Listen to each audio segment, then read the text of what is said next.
ओम शांति। 20 दिसंबर 2020 की अव्यक्त वाणी, revise date 20 मार्च 1987 के मुख्य पॉइंट्स। आज के अव्यक्त मिलन में बाप दादा सत्यता की शक्ति को स्पष्ट कर रहे हैं। बाप दादा कह रहे हैं, सबसे बड़ी शक्ति सत्यता की शक्ति होती है। सत्य को ही परमात्मा कहते हैं। इस पर गीत भी बना हुआ है। ईश्वर सत्य है, सत्य ही शिव है, शिव ही सुंदर है। सत्यम शिवम सुंदरम। जहाँ सच्चाई होती है वहाँ अथॉरिटी आप पे ही आ जाती है। जब कोई मनुष्य सच बोलता है तो उसके अंदर जैसे एक अथॉरिटी होती है। वह बिल्कुल निर्भय रहेगा, घबराएगा नहीं और पूरे जोश के साथ कहेगा कि मैं सच्चा हूँ। इसलिए पूरे अथॉरिटी से अपनी बातों को रखेगा। सत्यता की शक्ति वाली आत्माएं सदा खुशी में नाचती रहेंगी। वो कभी कमजोर नहीं होंगे। उनके अंदर सामना करने की शक्ति होगी। सत्यता तो होती है सोने के समान और असत्यता मिट्टी के समान। भक्ति मार्ग में जो भी परमात्मा से लगन लगाते हैं उनको सत्संगी कहा जाता है, यानी कि सत का संग करने वाले। तो सत्यता की शक्ति सबसे महान है और अविनाशी है। अभी हम सब ब्राह्मण कुल के बच्चे जो नई दुनिया की स्थापना के कार्य में लगे हैं, हमको भी तो देख दुनिया यही कहती है कि इनमें सत्यता की शक्ति है, इसलिए इतने अचल हैं, दृढ़ हैं, इतनी वृद्धि को पाते हैं। इस सत्यता की शक्ति से सतयुग बनाते हैं। स्वयं भी पुरुषार्थ कर रहे हैं सत्य नारायण, सत्य लक्ष्मी बनने की। सत्य बाप द्वारा दिया गया यह ज्ञान भी सत्य ज्ञान है जो कोई और दे न सके, इसलिए दुनिया से न्यारा और प्यारा है। तो आज बाप दादा पूछ रहे हैं बच्चों से कि आप सभी सत्यता की शक्तिशाली श्रेष्ठ आत्माएं हो। सत्य ज्ञान, सत्य बाप, सत्य प्राप्ति का नशा रहता है। जिस आत्मा में सत्य ज्ञान होगा उसके अंदर एक रूहानी अथॉरिटी होगी। हर किसी से स्नेह और नम्रता से पेश आएंगे और निरअहंकारी भी होंगे। अभी इस झूठी पुरानी दुनिया में ब्रह्मा बाबा जैसे सत्यता की अथॉरिटी का प्रत्यक्ष साकार स्वरूप है। अथॉरिटी के बोल में स्नेह और नम्रता होती है।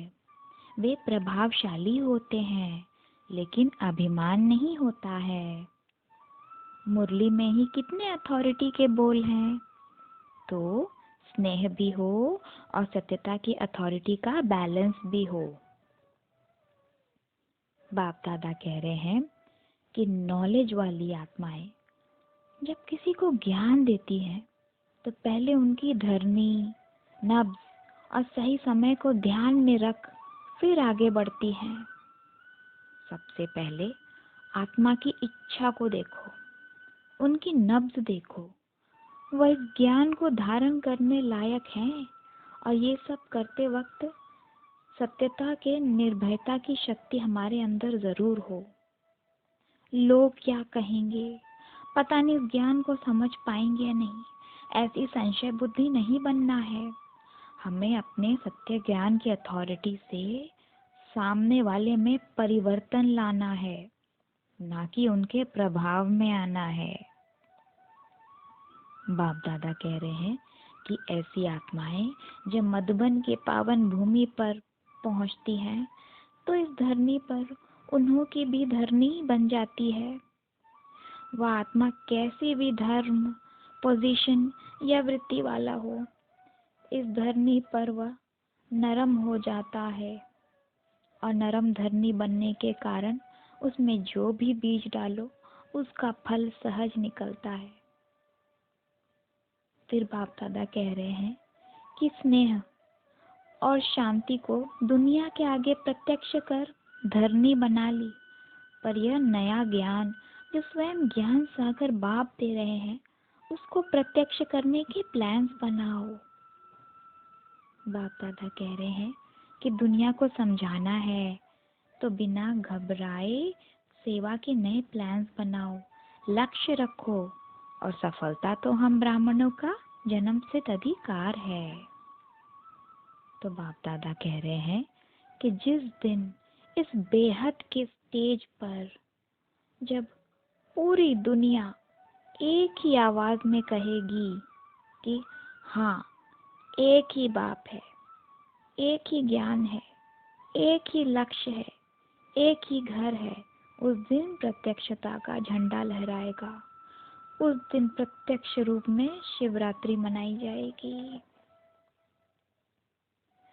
वरदान में आज बाबा ने बहुत गहरी बात कही है कि मन के मौन से व्यर्थ संकल्प को समाप्त करो, फिर समय की बचत होगी, मन की सारी शक्तियां जागृत होंगी और इन शक्तियों के बल पर फिर सेवा के नए इन्वेंशंस निकलेंगे, जो साधना कम और सिद्धि ज्यादा होगी। जैसे साइंस के साधन सेकंड में विधि को प्राप्त कराते हैं, वैसे इस साइलेंस के साधन द्वारा सेकंड में विधि प्राप्त होगी। स्लोगन है, जो स्वयं समर्पित स्थिति में रहते हैं, सर्व का सहयोग भी उनके आगे समर्पित होता है।